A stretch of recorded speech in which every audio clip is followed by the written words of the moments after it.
Bir saniye dur ve şu an telefonu nasıl tuttuğuna bak. Dik değil mi? Yan değil, dik. Ama bunu 10 yıl önce bunu yapsaydın internet seni rezil ederdi. Çünkü bu yasaktı. Geri saralım. 2010'lar. Akıllı telefonlar artık herkeste. Herkesin cebinde bir kamera var. Ama ortalıkta garip bir kural var. Yazılı değil ama herkes biliyor. Videoyu çekeceksen yan çevireceksin. Çünkü doğrusu buydu. Televizyon yataydı, sinema yataydı, gözlerimiz yan yanaydı. 100 yıllık bir genelek. Dünyaya geniş bir dörtgenden bakmamız gerektiğini söylüyorlardı. Dik tutup video çekersen sen amatördün, hatta daha kötüsü salaktın. Ve internet bu işi o kadar ciddiye aldı ki buna bir isim taktı. Vertical Video Syndrome. Yani dikey video sendromu. Bir hastalık gibi, bir kusur gibi. 5 Haziran 2012'de bir kanal kuklalarla bir kamu spotu yayınlıyor. Konu dikey video çekenleri uyarmak. Şaka gibi ama gerçek.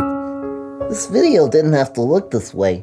Say no to vertical videos. Vertical videos happen when you hold your camera the wrong way. Your video will end up looking like crap. There are more and more people addicted to making vertical videos every day. It's not crack or nothing, but it's still really bad. There are two different kinds of people who are afflicted with VVS. The first group treats the videos they shoot like pictures. They don't mean any harm. They just don't understand that while you can turn a picture, you can't really turn a video. Video patlıyor. İlk yılında 3 milyondan fazla izleniyor. Çünkü herkes aynı şeyi düşünüyordu. Yanlarındaki o koca siyah bantlar berbat görünüyordu. İşte tam o internetin dikey videoya dalga geçtiği yıl sahnenin kenarında kimseyi ciddiye almadığı küçük bir uygulama duyurdu. Hikaye 2011'de Stanford'da başlıyor. 3 öğrenci Evan Spiegel, Bobby Murphy ve Reggie Brown bir uygulama yapıyor. İlk adı Peekaboo. Temmuz 2011'de fikir basit ve biraz çılgın. Gönderdiğim fotoğraflar birkaç saniye sonra kayboluyor. Eylül 2011'de adını değiştiriyorlar. Snapchat. Ama Snapchat'i tarihi kitaplarda sokan şey kaybolan fotoğraflar değildi. Bambaşka bir şeydi. Snapchat video çekerken telefonu çevirmeni istemiyordu. Tam ekran, dikey, baştan aşağı. Çünkü mantıkları çok basitti. İnsanlar telefonu zaten dik tutuyor. Niye onları rahatsız edesin ki? Ve burada büyülü bir şey oldu. Snapchat dikey video doğru görünüyordu.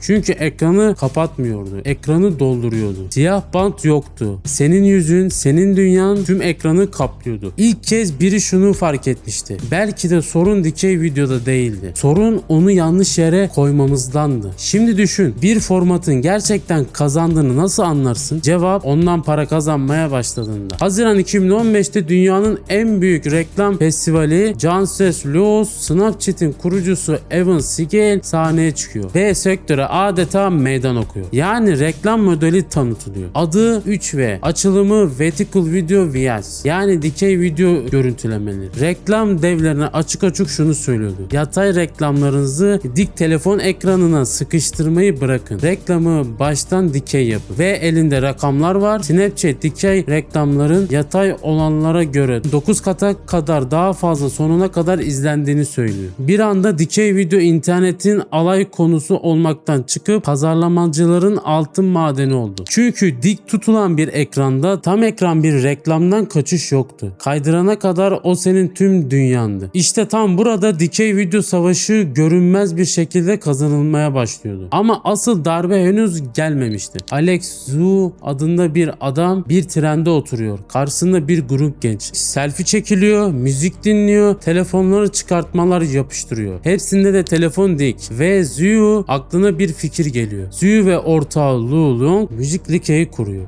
Fikir 15 saniyelik müzikli dudak senkronlu kısa videolar ve format tabii ki de dikey. Çünkü çeken de gençti, izleyen de gençti, telefonu da dikey tutuyordu. Snapchat dikeyi normalleştirmişti. Musical.ly onu bir eğlence diline çevirdi. Patlama inanılmazdı. 2016'da 90 milyon kayıtlı kullanıcı. 2017'ye geldiğimizde de 200 milyonu geçmişti. Ve bu Çin'deki bir devin gözünden kaçmadı.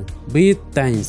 ByteDance'in zaten Çin'de bir uygulama uygulaması vardı. Eylül 2016'da çıkmıştı. Onun uluslararası versiyonu adı ise TikTok'tu. Kasım 2017'de Musical.ly yaklaşık 1 milyar dolara satın aldı. Ve 2 Ağustos 2018'de iki uygulamayı birleştirdi. Musical.ly'in tüm kullanıcıları bir gecede TikTok'a aktı. Ve TikTok'la birlikte dikey video artık bir tercih değildi. Standarttı. Uygulamayı açıyorsun, çevirme seçeneğin bile yok. Tüm dünya bir kayan dikey videolar nehrine dönüşüyordu. Şimdi sahnede iki dev var. İkisi de tedirgin. Instagram ve YouTube. İkisi de yıllarca dikey videoya burun kıvırmıştı. Ama izleyici kaçıyordu. Hem de dikey ekrana doğru. Instagram ilk pes eden oldu. Ama gururla değil, Ağustos 2016'da Stories özelliğini çıkardı. Tam ekran dikey. 24 saatte kaybolan içerikler. Tanıdık geldi mi? Gelmedi. Çünkü bu neredeyse birebir Snapchat'ti. Instagram'ın CEO'su bunu inkar bile etmedi. Snapchat bu formatı hak ediyor dedi. Ama asıl panik TikTok patlayınca koptu. Instagram Ağustos 2020'de Reels'i çıkardı. Açıkça TikTok'un kopyasıydı. YouTube ise bir yıl bile dayanmadı. Shorts'u 2020 sonbaharından önce Hindistan'da denedi. Sonra dünyaya yaydı. En büyük yatay video platformu dikey bir videoya ayrı bir sekme açıyordu. Düşünsenize 10 yıl önce dikey video çekeni rezil eden internet, şimdi gezegenin en büyük şirketleri onu kopyalamak için birbiriyle yarışıyordu. Alay konusu savaşın galibi olmuştu. Ama sormamız gereken asıl soru şu: